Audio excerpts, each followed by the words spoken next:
Keto Sausage Balls from my book, 30-Minute Ketogenic Cooking. They only have a few ingredients, they're super simple to make, and they're crazy flavorful. We're going to start with a pound of ground Italian sausage, 1 cup of shredded sharp cheddar cheese, 1 cup of blanched almond flour, a 1/4 cup of grated Parmesan, a tablespoon of dried minced onions, and 1 large egg.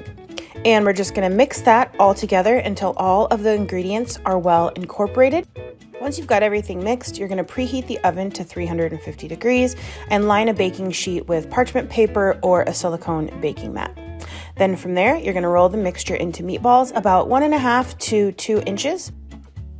Once you've got all of the meatballs formed, we're going to pop this in the oven and we're going to bake it for about 20 minutes or until they are nice and golden brown and sizzling.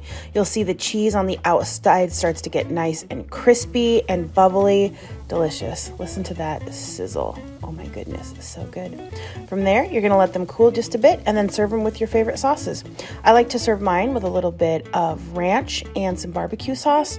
They are amazing with just about anything you want to dip them in. And just like that, you've got delicious keto-friendly sausage balls. Be sure to check out my site, peaceloveandlowcarb.com, for more delicious low-carb, keto, paleo, and Whole30 recipes.